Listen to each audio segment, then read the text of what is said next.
Good evening, welcome. Thank you so much for being here tonight, and thank you, Joe DiFrancesco, our Executive Director of the Altoona Memorial Railroaders Memorial Museum.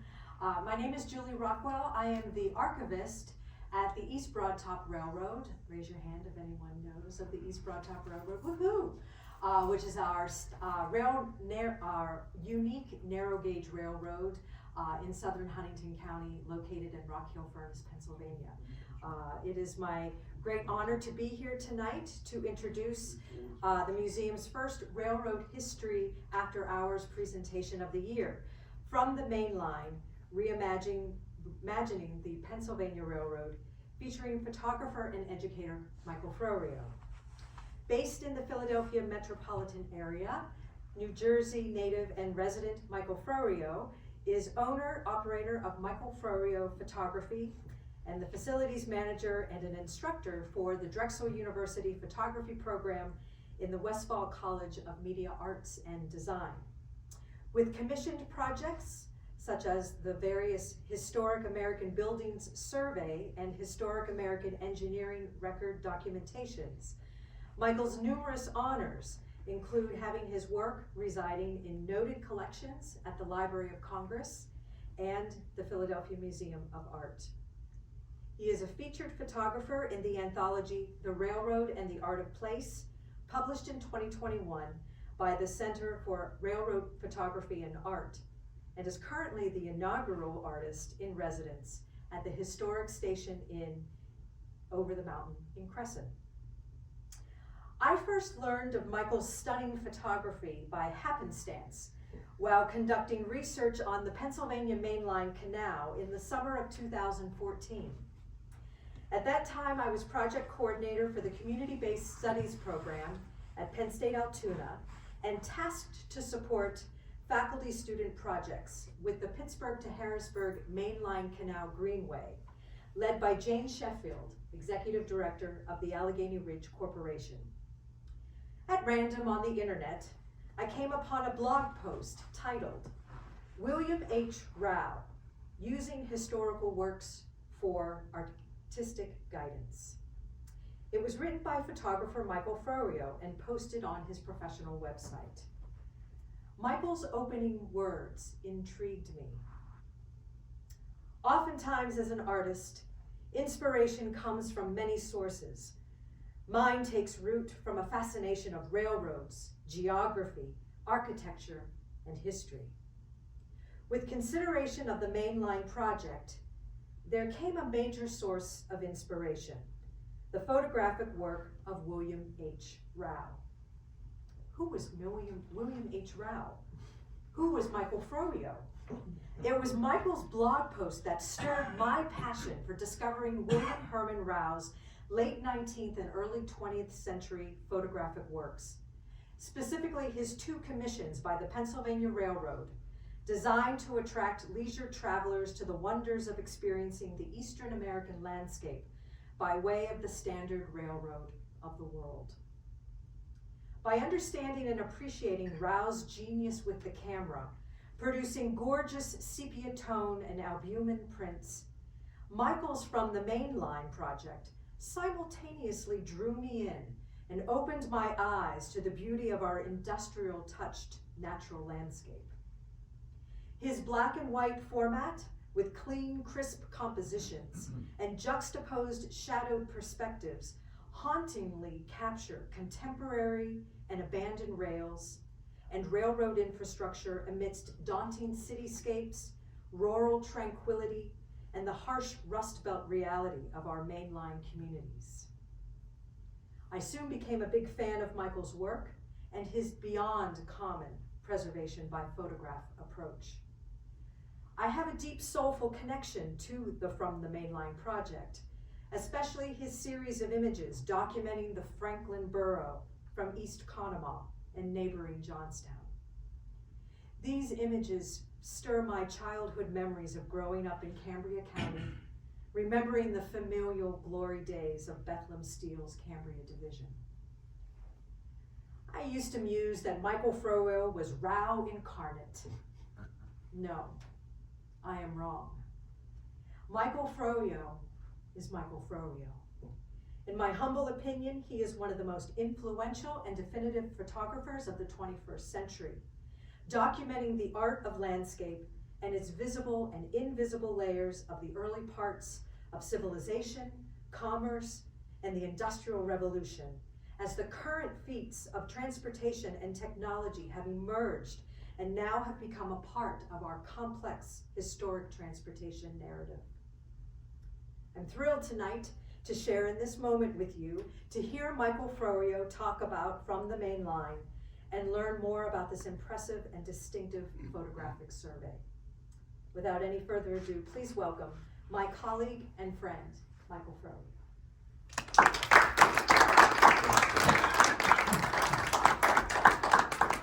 Well, I'll let you know when Michael gets here, because that's quite a pair of shoes to fill. Are you dressed appropriately? I don't think I am. Julie, thank you so much for that introduction. I can't believe it's been almost 10 years since we connected, and it's been a pleasure working with you and seeing you take the realm at the East Broad Top and go visit Julie. She's doing some amazing things over there. So thank you for having me, and thank you for coming out tonight on this beautiful and freezing cold weather. I'm honored to be here, and Joe, thank you for having me at the museum. My project, From the Main Line, is essentially a contemporary survey of the former Pennsylvania Railroad. So for the uninitiated, the Pennsylvania Railroad was considered one of the greatest operations of its time, and it carried the self-proclaimed name, the Standard Railroad of the World. 1936, Fortune magazine ran a feature article on the Pennsylvania Railroad, and I often find it the best way to preface the question, why would one study the Pennsylvania Railroad? The article opens, don't think of the Pennsylvania Railroad as a business empire. Think of it as a nation. It's a nation bigger than Turkey or Uruguay. The Pennsylvania is the most powerful of all railroad nations in the Northern Hemisphere. Its revenues are 11% of all railroad revenues. Its employees are 12% of all railroad employees, who receive 11% of all railroad wages. One of every 10 locomotives in the United States are owned by the Pennsylvania, as are 13.7% of all freight cars and 15% of all passenger cars. A dime of every dollar invested on a railroad has been spent to build the Pennsylvania Railroad. For every 100 tons of freight moved a mile by rail in 1933, the Pennsylvania Railroad carried 10. It also carried 1 of every 5 passengers. Half of the people live in the U.S. territory that the Pennsylvania Railroad drains, from St. Louis and Chicago to Long Island and the Chesapeake Bay. So it seems fairly obvious, why would one choose to document the Pennsylvania Railroad? But in fact, for me, the challenge was the railroad had been gone for over 55 years when I began this endeavor. Presenting a challenge, how does one document what's been lost? When I began this project in 2007, I had no preconceived notions of what the work should look like. I was basically drawing from previous projects as a starting point. But the one thing that differed from other projects is that I understood that this would require some sort of context, some sort of visual reference, historically speaking, to sort of charge and inform contemporary works. That reference would come from the imagery of William H. Rao. With a long and successful career, Rao was commissioned by the Pennsylvania Railroad on several occasions, as I've learned tonight, from as early as the 1870s all the way through almost 1920. One of the most notable was conducted in the early 1890s to illustrate the road for display at the Columbian Exposition in Chicago in 1893. What I found most striking about Rao's imagery is that for the most part, it didn't focus on the trains themselves, but rather the railroad in situ. Formally, Rao's photographs were beautifully composed, smartly juxtaposing historical narratives with the modern railroad and landscape. On a technical level, I connected to Rao's use of a large format camera, while Rao had me beat with an 18 by 22 and an 18 by 44 inch view camera. I was working in 4x5 and 5x7, handling the camera in a certain manner that Raoul would have been familiar with. The dialogue between my own work and Raoul has functioned on many different levels and continues to change. Historically speaking, the imagery offers a perspective of past events. It speaks of the Pennsylvania Railroad when it was about to hit its full potential, which helps to complete the story leading up to and after the era that the Pennsylvania Railroad was truly the standard railroad of the world. Additionally, the writing of Harvard Landscape Studies professor John Stilgoe helped define various themes and approaches that I had been instinctively employing. So drawing from Stilgoe and Raoul, these dialogues foster an ability to disseminate the complex layers of history while making contemporary photographs. And while the opportunity will present itself sometimes, I have to always remind myself that this was never meant to be a rephotographic survey. I wasn't interested in recreating what Raoul did, but rather taking influence from what he did. So again, it's an ever evolving dialogue with the formal, the informational, and contextual characteristics of historic works. So with Raoul's imagery and Stilgoe's writing as a foundation, the project quickly moved in a direction that would consider all parts of the sum. To illustrate the scale of the system, its feats of engineering, its imprint on the American landscape, and the remains that survive that speak of its past. These thematic approaches help convey the railroad corridor in its relationship to the American landscape. Visually, they can function on their own, while some approaches may be more informational than others.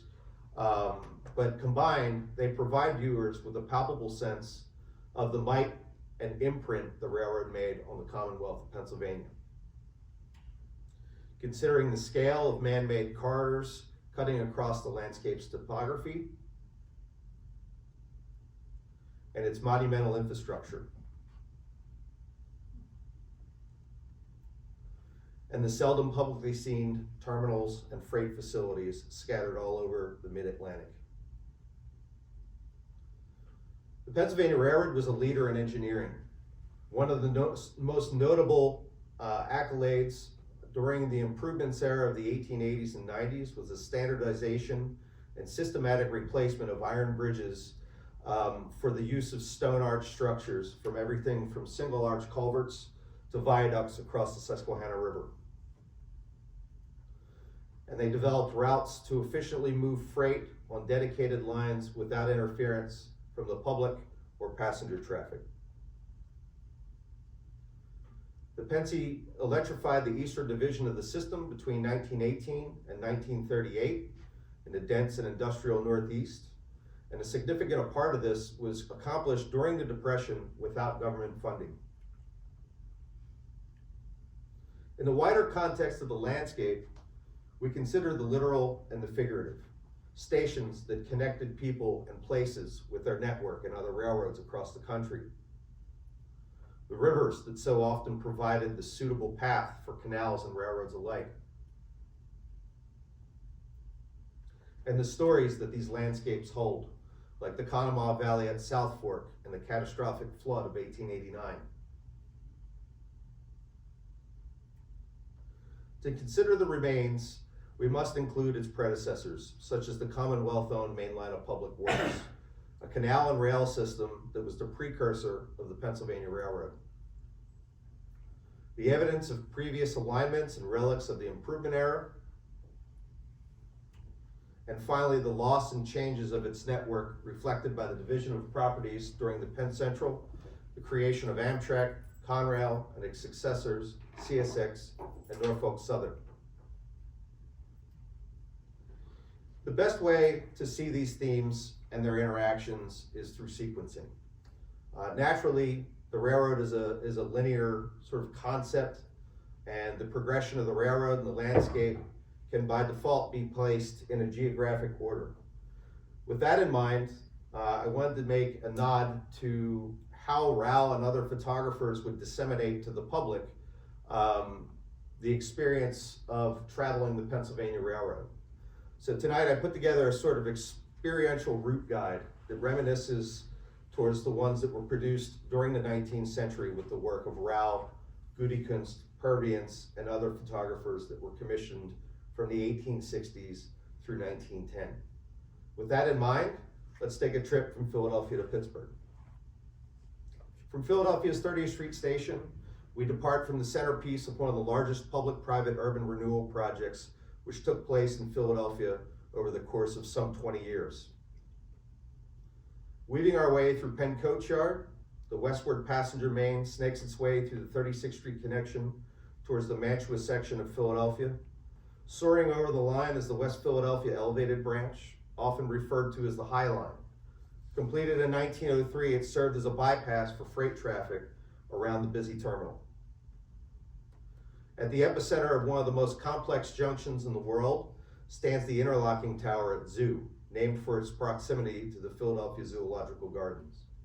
Zoo was the apex of the Pennsylvania Railroad in the east, with routes north, south, east, and west. And of course, we all know, if we're Pennsy fans, there was no north and south. It was always east or west. Framed by City Line Avenue, the dividing point between Philadelphia and Montgomery counties, Overbrook offers a juxtaposition of eras, with the station house dating from 1860 and the interlocking tower dating from the 1930s. Heading west was the combined freight and passenger mains, the famous 4-track Broadway. Between Overbrook and Paoli was the fabled main line, named for both the Pennsylvania Railroad and its predecessor, the Philadelphia and Columbia Railroad, part of the main line of public works. Along this stretch, the railroad planned and developed country-like communities to encourage the wealthy to live in the country and commute to Philadelphia, of course, by their trains. Paoli marks the western end of that commuter district, and it also marks the end of the first phase of electrification completed in 1918. The phrase, "nothing is more holy than the local to Paoli," stood true because so many of the Pennsylvania Railroad executives rode these trains every day to work that you wouldn't dare delay their train. In Whitford, we encounter one of our first relics, the crossing of the Philadelphia and Thorndale branch by a massive pin-connected Pennsylvania truss bridge, part of a network collectively known as the Low Grade. The Whitford Bridge was routinely reproduced in advertising materials and paintings by Griff Teller, who was one of the illustrators for the railroad in the 20th century. At Coatesville, the railroad soars across a stone viaduct crossing the Brandywine River Valley. The Coatesville was the home of Lucan's Iron, beginning in 1818, producing plate steel for the maritime industry, and continues today producing high-quality plate steel for a number of different customers. Crossing from Chester to Lancaster County, the main line swings through a series of reverse curves to climb the grade over Mine Ridge. Diverging from the main line to the east was the Acklen and Susquehanna, also part of that low-grade network that was constructed in the 1890s across southern Lancaster County. From Philadelphia to Lancaster, the main line was originally part of the Philadelphia and Columbia Railroad, built in 1834. By 1854, the Pennsylvania Railroad assumed ownership of the failed network, revising and improving the alignment for years to come. In Christiana, this beautiful culvert over Noble Run survives on the original right-of-way some 20 yards from the extant railroad. Arriving in Lancaster, the elevated passenger waiting room over the tracks rings familiar, sharing designs similar to Trenton, Harrisburg, and Baltimore. The head house, a beautiful brick and limestone space with a second-story waiting room, sported several amenities for travelers to and from the industrial Red Rose City. The route from Lancaster to Harrisburg was chartered in 1834 as the Harrisburg, Portsmouth, Mountjoy, and Lancaster Railway. It's quite a mouthful. Becoming a critical link to bypass the inclined plane of Columbia and to provide an all-rail service route from Harrisburg to Philadelphia. Middletown, located along that line, is at the mouth of Swatara Creek and the Susquehanna River, dating back to the early years of canal transportation and rafting before the railroads. In Harrisburg, trains still arrive under the fink trusses of the train shed dating from the late 1800s. To the west marks the original line under the 1846 charter of the Pennsylvania Railroad, charged with building a privately owned railroad from Harrisburg to Pittsburgh to protect trade and commerce between Philadelphia and points west, an effort that was realized that was necessary once the main line of public works proved impractical and unprofitable. The first challenge the Pennsylvania Railroad faced when building westward was the mile-wide Susquehanna River. The Extant Bridge is the final of 3 such attempts completed in 1902 and remains the largest stone masonry bridge in the world, measuring 3,820 feet long. From Rockville, the railroad turns north along the Susquehanna, threading its way through the ancient geological feature known as the Dolphin Narrows, where the river has carved its way through solid rock. The main line navigates the western bank of the Susquehanna to the confluence of the Juniata River. From here, it diverges along the Juniata, following the same route of the State Canal. Crossing Buffalo Creek in Newport, Pennsylvania, offers us an opportunity to compare 2 generations of stone bridges juxtaposed in the era of capacity improvements. To the left, the very early span in the stone arch construction dates from the early 1890s, maybe late 1880s, and the later bridge with the 4-track right-of-way on the right-hand side towers above it along the original canal alignment, which was common in these areas because the Pennsylvania Railroad, once they bought the main line of public works property, they began to redevelop the canal with a grade separated right-of-way to avoid interruption with streets, traffic, and the general public. Looking west along the main line of Mifflin, we see the Blue Mountains looming in the distance. Mifflin is one of many towns that are typical along the main line. It's an offshoot of the extant Mifflin town located across the river in Mifflin County. Mifflin was developed to connect the railroad and the town by moving across the river, bridging it, and creating a station and community along its tracks.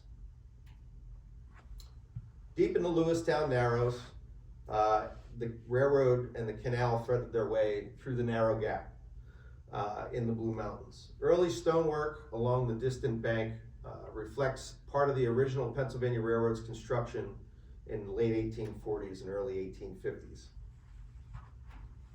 Opposite the railroad, the remains of the Juniata Division Canal survive at Macedonia Run. This is lift lock number 13. It was actually partially rebuilt in the process of remediation for the expansion of 22.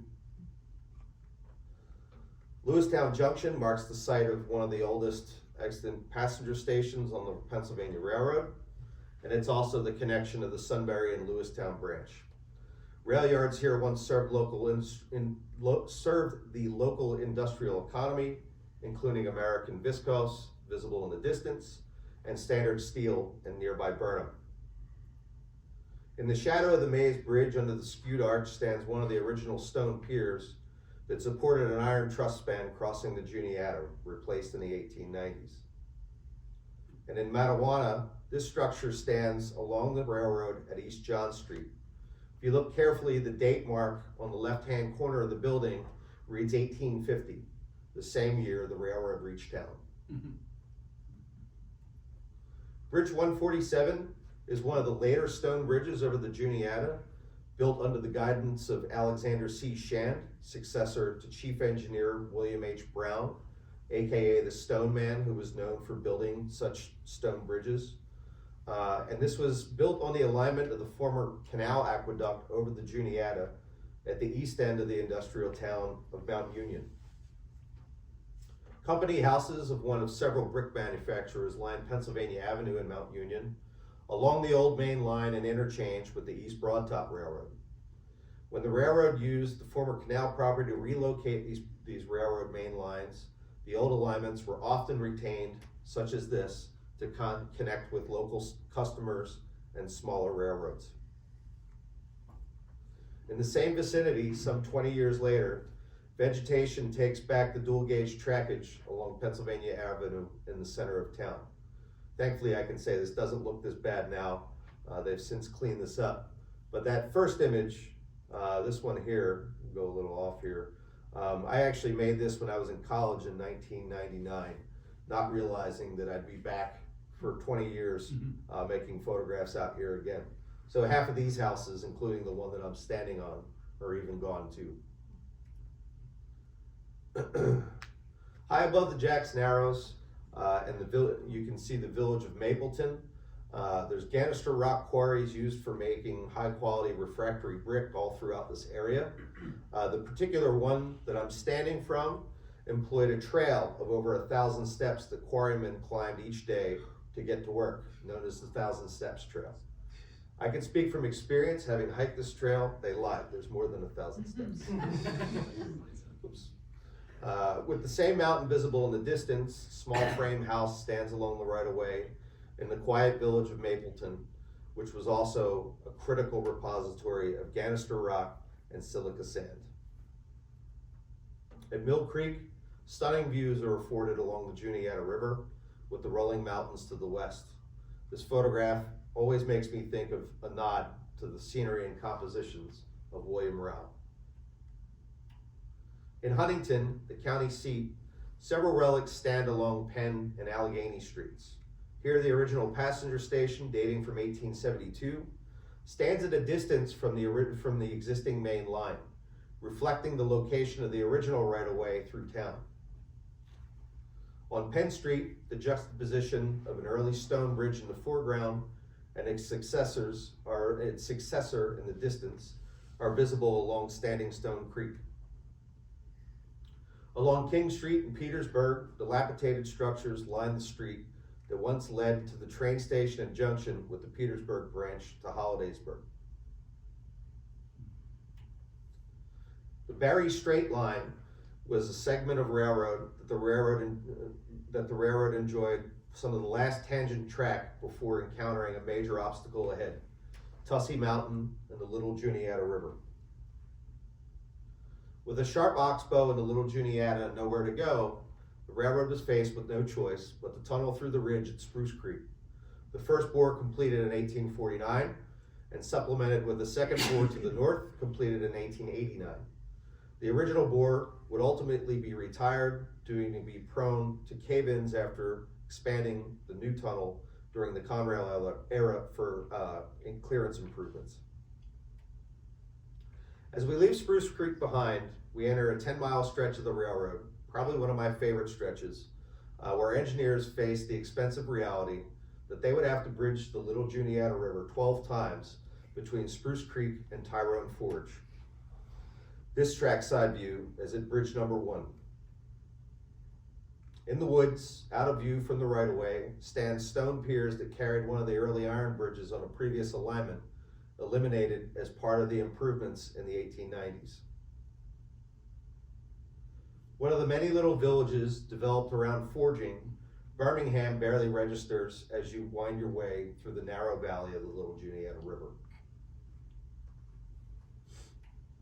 At Plummer's Hollow, there's a deck truss span here that's said to have been salvaged and repurposed from the original iron spans crossing the Conemaugh in Johnstown, the site of the stone bridge. Lewistown, this was the Lewistown and Tyrone branch, which split off from the main line heading east into Center County to serve the Pennsylvania Furnace and later tap Carnegie iron deposits via a branch constructed to Scotia. We skip over Tyrone and we come down the valley and arrive to the railroad city where we are today, Altoona. Once the beating heart of the Pennsylvania Railroad, this town still has a prominent role in railroad operations and a prominent presence that was built by the Pennsylvania Railroad. Descending Horseshoe, Norfolk Southern continues the tradition of moving freight over the Allegheny Mountains in Blair County on the back of the legacy of J. Edgar Thompson's approach to surmounting the Allegheny Mountains in 1854. The grades of the Pennsylvania Railroad and the Allegheny Portage Railroad are evident in this eastward view from Tunnel Hill near the summit of the Allegheny Grade. Thompson's vision and ability afforded the Pennsylvania Railroad and its predecessors a 1.8% ruling grade on the relatively short 11-mile ascent up the eastern escarpment.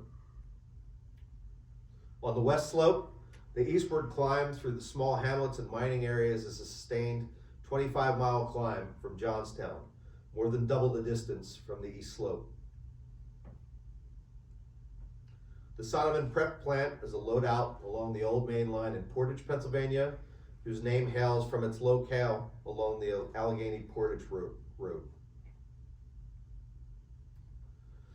Miles away from the right-of-way is the Wilmore Dam. The Wilmore Dam was constructed to provide a reliable source of water for the railroad in the steam era and to feed the Wilmore track pans down below. Like other locations on the railroad, many of these facilities were sold off after the steam era to local municipalities and continue to be an essential part of the critical infrastructure and public utilities in the area. The tangent from Summerhill to the west was once a popular location for the signals that stood east of Main Street Bridge. The iconic position light signals of the Pennsylvania Railroad are also now a part of the character that's been lost from this corridor. Entering the South Fork Valley, the village of Ehrenfeld clings to the steep terrain to the north of the right-of-way, affording these dramatic views of the valley below. Once a single arch viaduct over the Conemaugh, the bridge known as simply the Big Viaduct was wiped out during the flood of 1889, replaced with the current structure. This graceful bridge is located at a sharp oxbow in the river below. At Park Hill, the river and railroad thread through the narrow valley.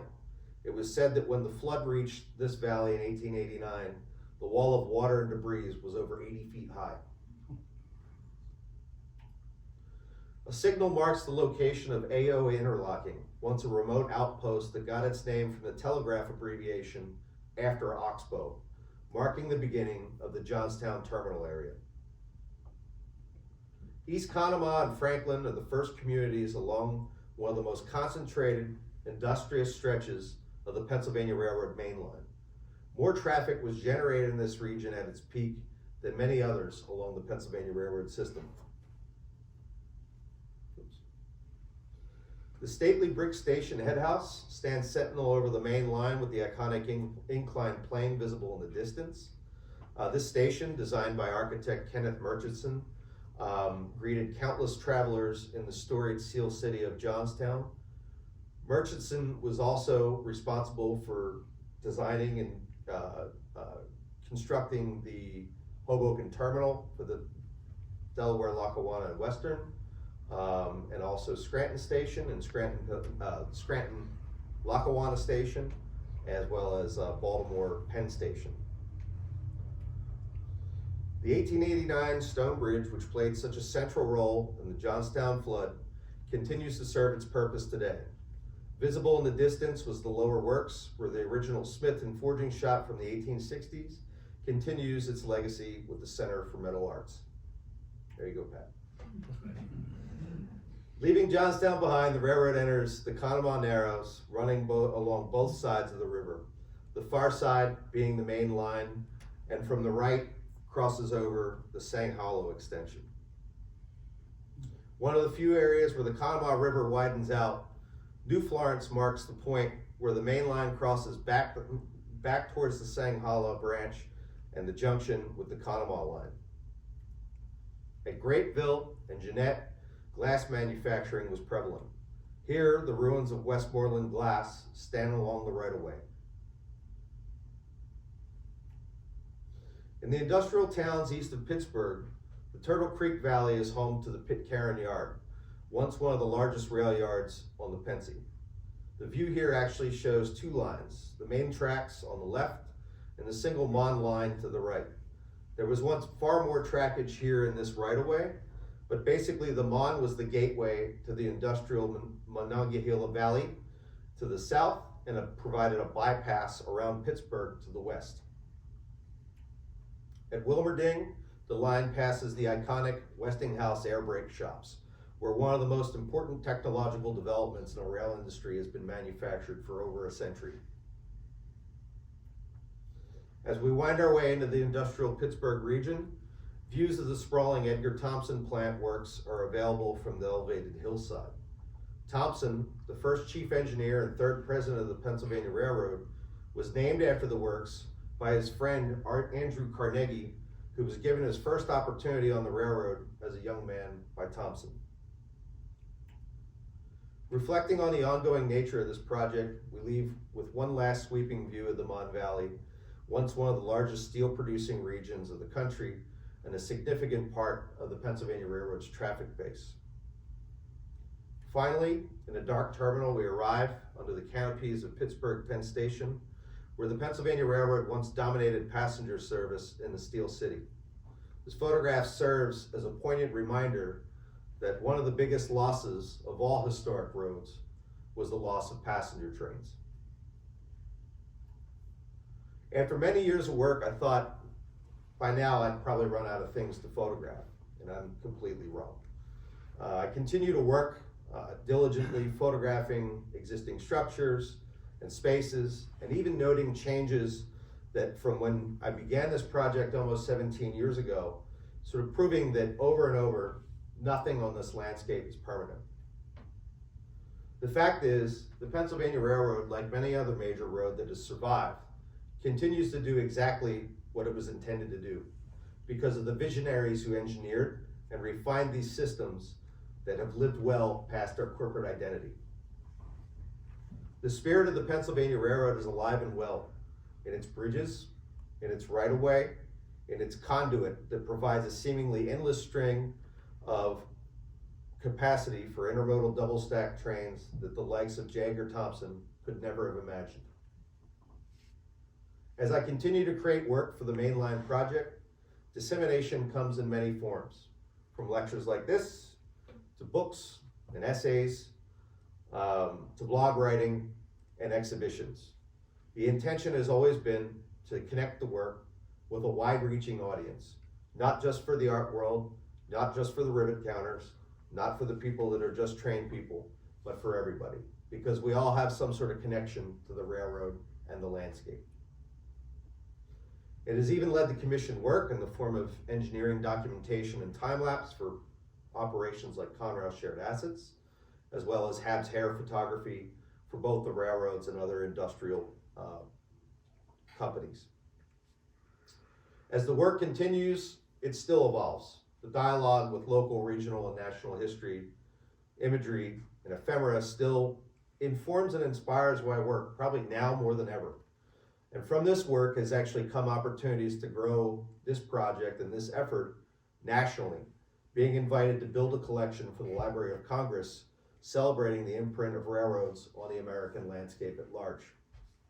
Recognizing the need to preserve and interpret the railroad's impact 100 years after its prime, and how it continues to shape the American landscape.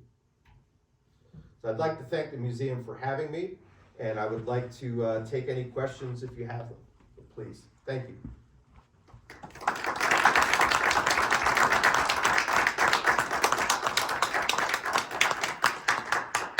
Why did you choose to shoot all your photographs in black and white? I chose to photograph in black and white because it doesn't date the photographs. It's a neutral sort of environment. It's more objective. It ties to the historic works, and it disconnects us from the reality of now.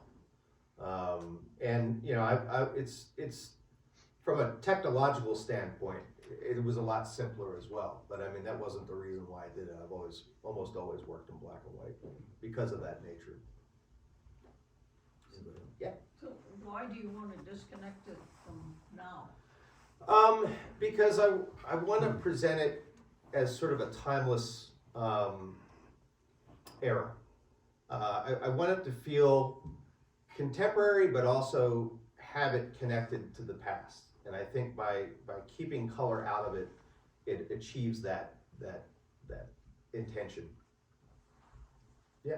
I know you want to, you just said you want to kind of connect it to the past and detemporalize it in a Sure. certain sense. But on your own journey across the main line and knowing the history of the subject as you do, what do you think the railroad means today? Because it meant something different when it was being photographed by Rao. What do you think it means? Well, I mean, yeah, for I don't know if me, that's it's more of a, you know, Rao was assigned to do this work. He was paid to do this work. It's advertised, you know, for all intents and purposes. Mine's not. It's documentary in nature. And so for me, the nod to Rao is that historical context, but it's also a modern look in the landscape. I think the one thing that I want people to realize is, you know, we all experience the landscape now from the interstate. We seldom get off on back roads. But if you ride the train, you actually get the rhythm of how the American landscape was developed and the layers of history that are associated with that corridor. Because right outside that window, there's probably a canal, right? There's probably some sort of trade path or footpath that was originally there before that. So by experiencing the railroad landscape, you experience more organically the way the railroad has and the American landscape has kind of come to what it was before the age of the interstate. Thank you. Sure. Have you ever thought of doing a then versus now with Raoul's pictures? I do it occasionally, but you know the reality is it's almost impossible to do because the foliage has changed so much.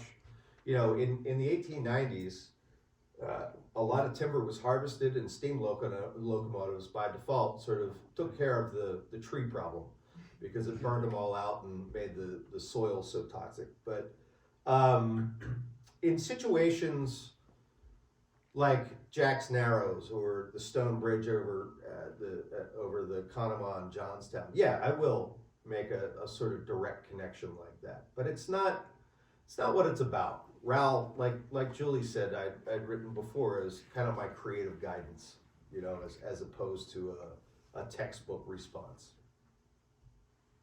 Yes.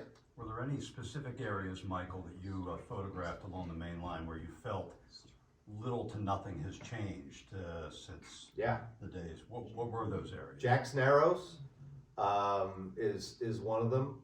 The Pack Saddle Narrows between Bolivar and Blairsville. A lot of areas along the Juniata River when you get back on, you know, routes 103 and 333. There's areas back there, like I know 22 has greatly changed the landscape in the Lewistown Narrows, but you know there's a little boat launch on the southbound side of 22, or I guess the eastbound side of 22.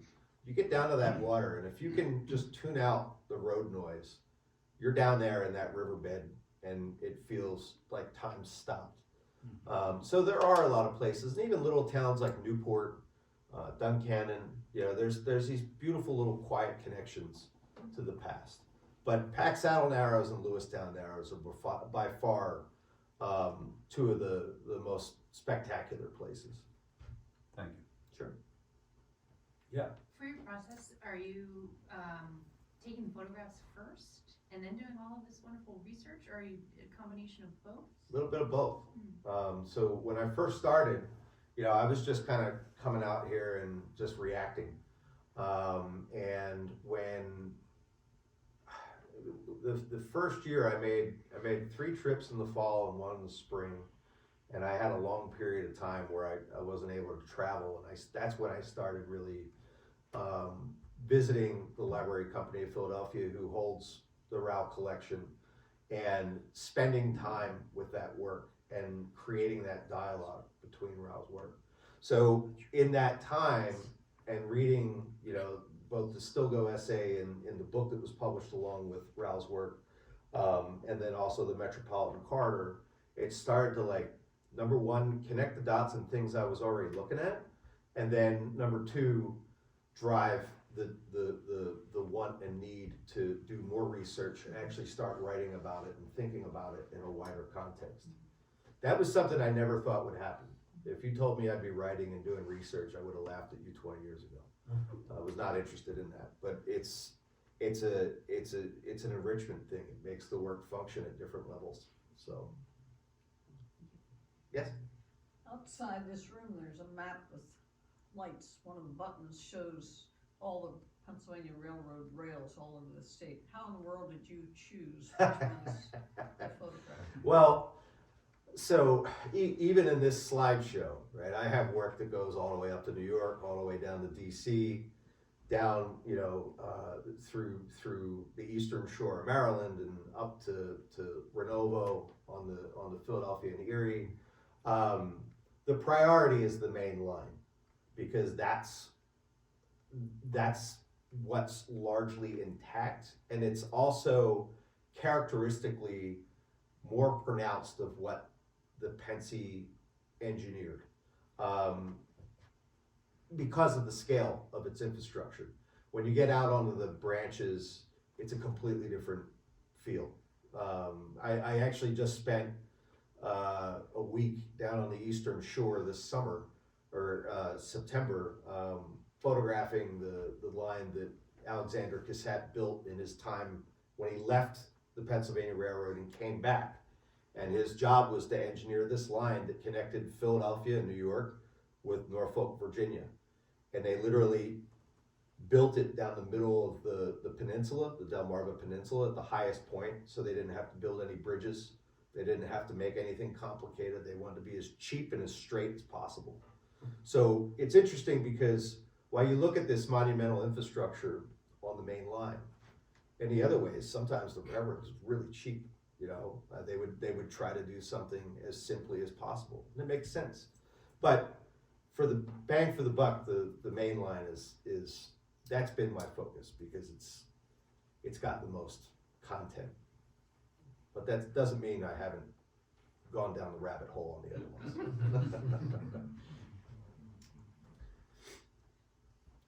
Yeah. These images, were they captured with film or digital? Some of them film, some of them digital. About 8 years ago, I made the move into digital. Before that, I was using a 5x7 view camera, and I also had a reducing back that I could shoot 4x5. But the work has always been printed digitally.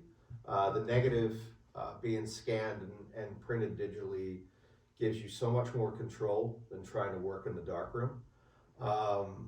And now it's funny. There's a lot of photographers that could argue until they're blue in the face that for some reason film is better than digital, and I am not one of those people. I think it's a tool. It works in a different way. The fact that I can be out and take chances, when every time you fire the shutter with a piece of film, it's $10.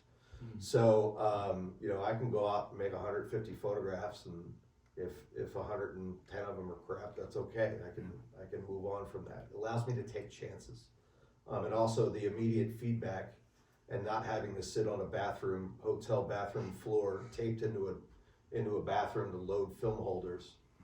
That's okay with me. Progress. Yeah, Pat. Some of the lines that you didn't quite mention there, it's sort of branched off the main line, and in their time, one of us is gone. Have you done anything with the A&S, Port Road, or the Mooresville Yes. to Fraser plus Fraser to Downingtown, which is now gone? Yeah. So I had some of that stuff in here, and trying to figure out how to bridge that sort of travel from the A&S, down to southern Lancaster County and through Safe Harbor. I decided in this case I would leave it out. But yeah, the A&S, the Ackland and Susquehanna was part of the low grade route from Morrisville, which is just across the river from Trenton. It divided off the main line as a freight bypass to run straight across to the Susquehanna River and then up to Harrisburg and Enola, where it connected with the main line. The A&S was the biggest part of that connection, and it literally carved a straight path across the rolling hills of southern Lancaster County. When I began my work for the first 5 years on this project, I didn't have any assistance. Out here, it's easy enough to get photographs of the railroad, you know, without trespassing or without having to request permission or anything like that. When I started working east of Harrisburg, I realized it was going to be necessary to gain Amtrak support, which took me about 3 years. Finally, when I did, I got connected with a architectural firm, John Bowie Associates. And John Bowie Associates was conducting the historical studies of the A&S. And Lou McCrory, who was in charge of that project, was generous enough to share all her knowledge and time to go out there and walk the right of way, which at that point had been harvested. It was just a trail at that point. And all the historical materials that she had already dug up. So because of John Bowie Associates and because of Lou, a lot of that material about the A&S and about the low grade has been sitting there sort of smoldering in the back of my head, because that area is such a spectacular landscape and it's such a beautiful piece of infrastructure. I've just had a hard time envisioning the photographs because it's too clean. There's nothing there. You know, there's not much character left besides the grade. They've eliminated everything else. Wasn't much there to begin with, but. No, I know. But any other questions? Yes. Sorry. That's all right. I know it appears that you're far more interested in photography than history, but needless to say, these are very appealing to people interested in railroad history. And even though you don't want them to be the now or whatever, Right. Are the dates available to your pictures? Do you Oh yeah. have that much Sure. documentation Yeah. maintained? Of course, yeah. I just don't put them in this. Yeah. But yeah, absolutely. I mean, there's two sort of ways that I will typically sequence or pace my work, and that's both by time and also by geography. And you know, it's interesting to do it by time because my approach has changed. The landscape has changed. In particular areas, especially, you know, some of the first trips that I made, I based myself out of Johnstown, and you know, half the stuff that I photographed out there is gone, and I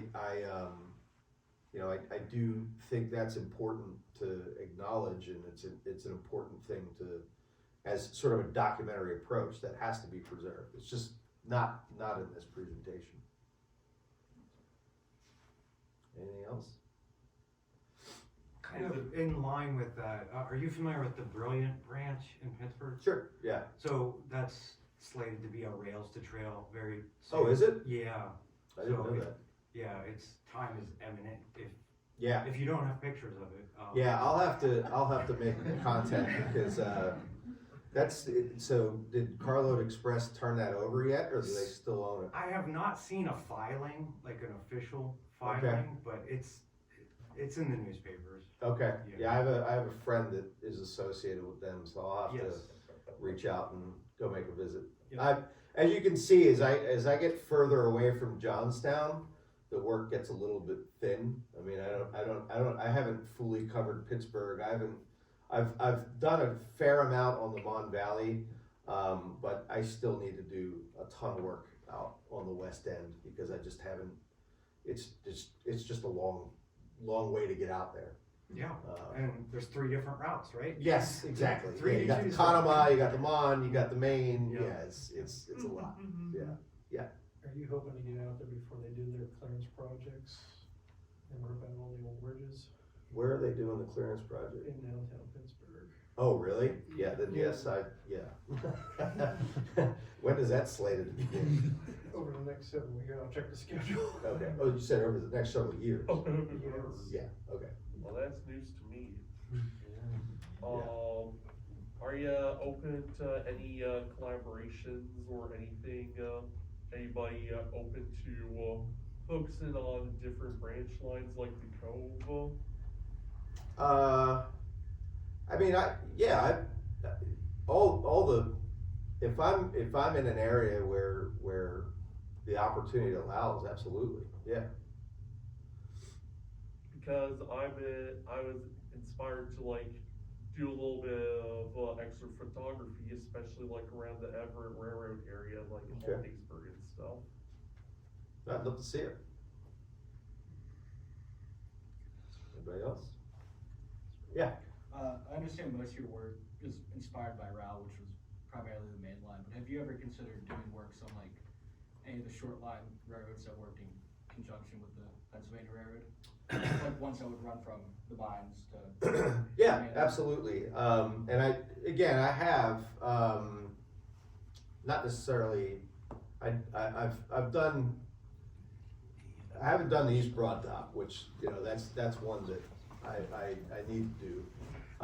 But it's, even though this project has gone on since 2007, it's an effort to cover everything. So you have to kind of prioritize. And I think for me, in those kind of situations, it's important to get enough information to convey the idea, but I can't dedicate that much time to something that, you know, is not as monumental in scale. It doesn't translate a lot of times. Whereas, you know, something like the East Broad Top, you know, photographing the old yards in Mount Union, the transfer yards and everything. I mean, I've visited that so many times, and you get a sense of, you know, what was there. Where I've visited some other branches, and it's just nothing there. You know, it's tough. Sometimes you gotta hit it with the right light, the right conditions. You know, if there's snow, it kind of highlights old grades, that sort of thing. Thank you. Sure. Anybody else? All right. Thank you. Yeah, thank you for having me.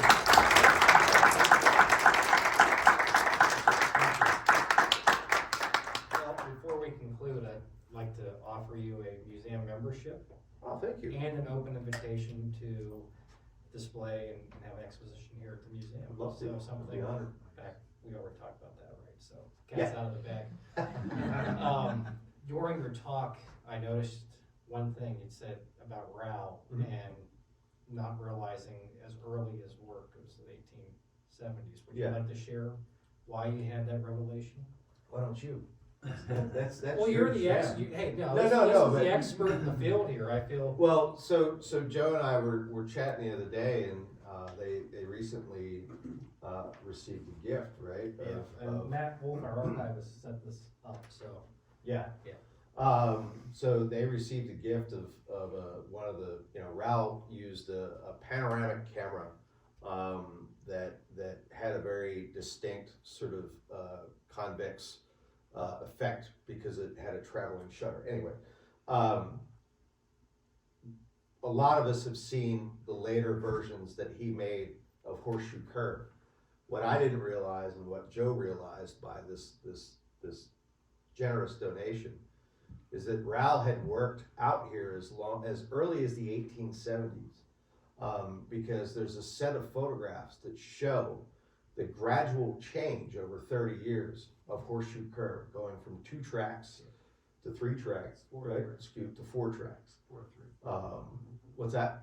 4 to 3. 4 to 3.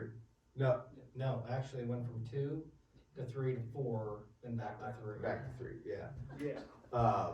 So this is it's a pretty monumental thing, and the photograph needs some loving, It needs a lot of loving. but it's an incredible story. And Anyone bring a tin cup? We'll talk to Henry, maybe we can get him Get Henry to Bond. borrow his cup. But, you know, what other genre or field can you be in? I mean, I'm biased, you're biased, I'm sure. Yeah, I mean, it's special, right? Whether you're photographing it or preserving it through artifacts and stories and the human element like we do here, we're working to capture something Mhm. and recreate an element of it. Whether it's a photograph, I mean, it's beautiful. Your work's just tremendous. Thank you. And, you know, going into this field, you know, you learn something new every year, every day, and it's the people you meet throughout the process of it. Whether it's on this side of the spectrum or on the other side in the actual industry, you know, well, I'll tell a little story. I'm not trying to steal your story. No, please. A little story that kind of relates to this.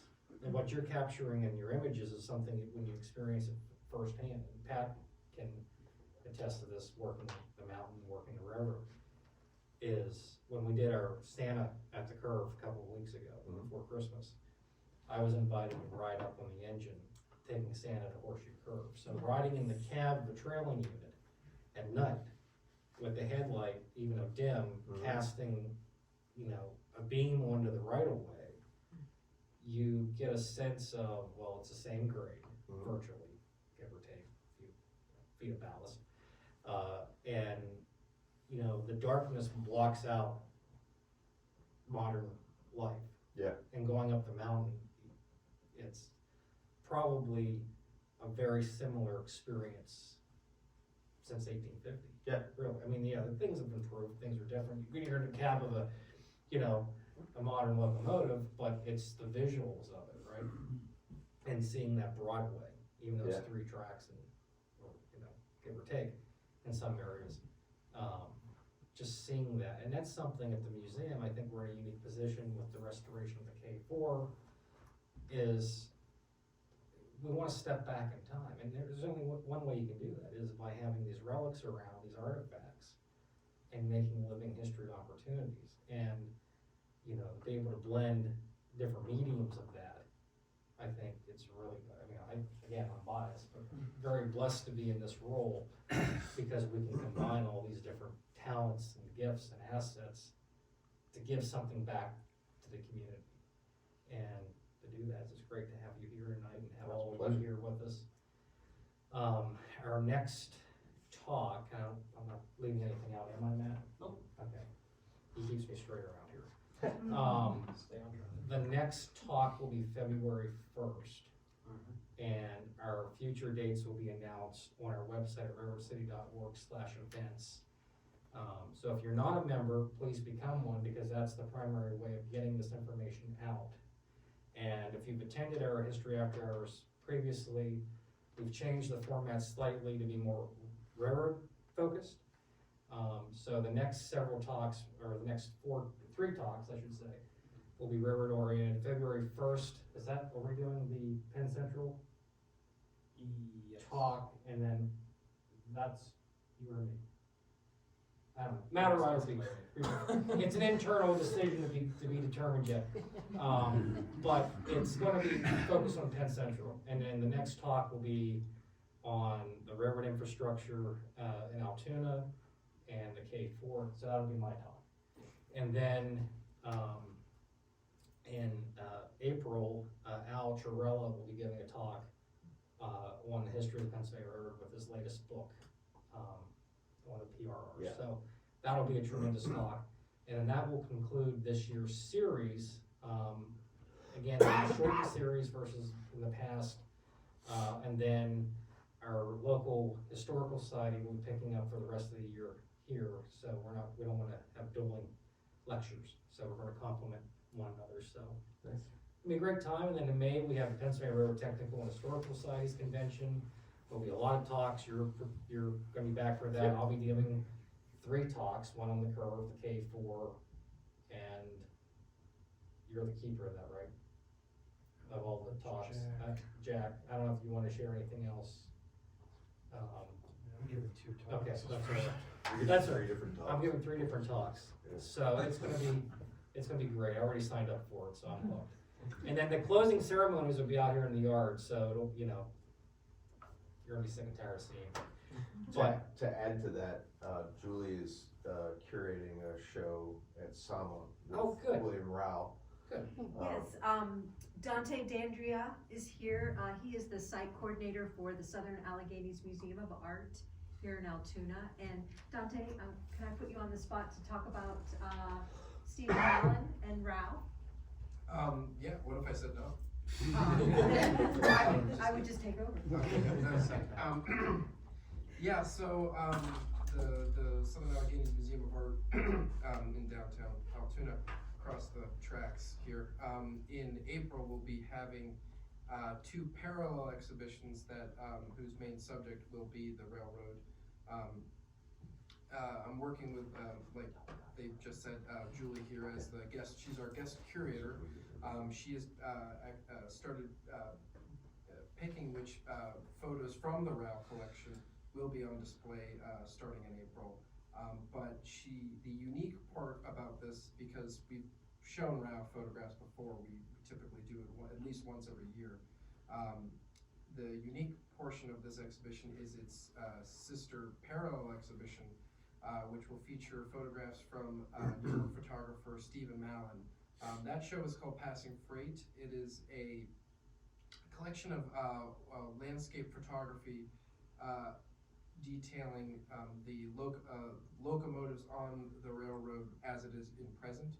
Each one is framed in a like a landscape and a wide shot of a single or a continuous train of locomotive cars, but they're all done in the same with the same form. So you just get through the different photographs that he's taken, a good sample of all different train cars that are on the rail yard or on the rail lines today.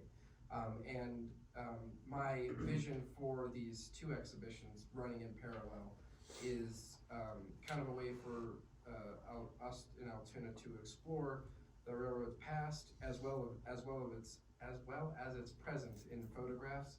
I'm looking to collaborate with other local organizations on it. So that's something to look forward to as well if you like exploring the railroad via photographs.